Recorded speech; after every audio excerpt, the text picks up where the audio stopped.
क्या अहिल्या सच में दोषी थी? एक छल, एक श्राप और पुनर्जन्म की रहस्यमयी कहानी। क्या हुआ था उस रात?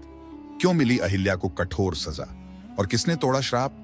सदियों पहले ऋषि गौतम का आश्रम घने जंगलों के बीच स्थित था। वहां उनकी पत्नी अहिल्या अपने तप और अद्वितीय सुंदरता के कारण प्रसिद्ध थीं। उनकी सुंदरता की चर्चा पृथ्वी से स्वर्ग तक फैल चुकी थी। देवताओं के राजा इंद्र, जो भोग विलास के लिए प्रसिद्ध थे, अहिल्या को प्राप्त करने की प्रबल इच्छा रखने लगे। एक दिन जब ऋषि गौतम सूर्योदय से पहले स्नान और तपस्या के लिए गंगा नदी गए, इंद्र ने यही मौका देखा। उन्होंने अपनी मायावी शक्तियों का उपयोग कर ऋषि गौतम का रूप धारण कर लिया और आश्रम में प्रवेश किया। अहिल्या ने अपने पति के रूप में आए इंद्र का स्वागत किया, लेकिन जैसे ही इंद्र ने अपनी असली मंशा पूरी की और आश्रम से निकलने की कोशिश की, तभी ऋषि गौतम लौट आए। अपनी दिव्य दृष्टि से उन्होंने पूरा घटनाक्रम देख लिया। उनका क्रोध अग्नि के समान भड़क उठा। अहिल्या, तूने पतिव्रता धर्म का अपमान किया है। अब तुझे इस पाप का फल भुगतना होगा। गौतम ऋषि ने श्राप दिया, तू अब पत्थर बन जाएगी और युगों तक निष्प्राण पड़ी रहेगी। और देखते ही देखते अहिल्या का शरीर कठोर पत्थर में बदल गया। श्राप और न्याय। क्या अहिल्या दोषी थी? किंतु क्या अहिल्या सच में दोषी थी? क्या उन्होंने स्वेच्छा से इंद्र को स्वीकार किया, या यह मात्र एक छल था?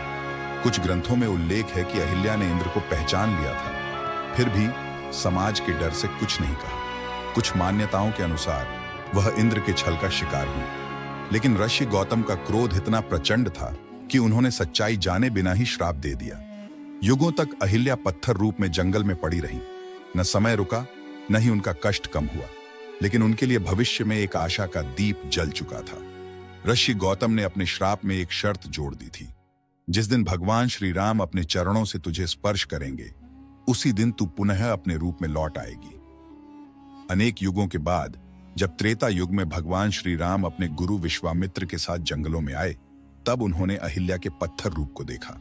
गुरु विश्वामित्र ने श्री राम को अहिल्या की कहानी सुनाई। श्री राम ने करुणा से भरे हृदय से आगे बढ़कर अपने चरणों से अहिल्या के पत्थर रूप को स्पर्श किया। क्षण भर में पत्थर का रूप टूटने लगा। अहिल्या एक दिव्य आभा के साथ पुनर्जीवित हो उठी। उनके नेत्रों से अश्रु बह रहे थे, मानो वर्षों की पीड़ा समाप्त हो चुकी हो। मां, तुम्हारा तप सफल हुआ, अब तुम मुक्त हो। 1. सत्य और न्याय में सदैव धैर्य रखना चाहिए। कई बार बिना सच्चाई जाने लिए गए निर्णय अन्यायपूर्ण हो सकते हैं। 2. कर्म का फल निश्चित होता है। अहिल्या को समाज ने भले ही दोषी माना, लेकिन भगवान राम के चरण स्पर्श ने यह सिद्ध कर दिया कि सच्चा न्याय समय आने पर अवश्य मिलता है।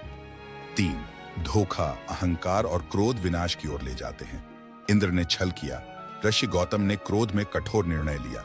दोनों को ही अपने कर्मों का फल भोगना पड़ा। क्या अहिल्या सच में दोषी थी? यह प्रश्न सदियों से बना हुआ है, लेकिन यह कहानी हमें सिखाती है कि समय के साथ सच्चाई सामने आ ही जाती है। हमें किसी भी परिस्थिति में न्यायपूर्ण दृष्टिकोण रखना चाहिए और बिना सत्य जाने निष्कर्ष पर नहीं पहुंचना चाहिए। तो क्या आपको लगता है कि अहिल्या दोषी थी, या वे मात्र इंद्र के छल का शिकार बनी? अपनी राय नीचे कमेंट में जरूर बताइए। अगर यह कहानी आपको पसंद आई तो इसे लाइक करें, शेयर करें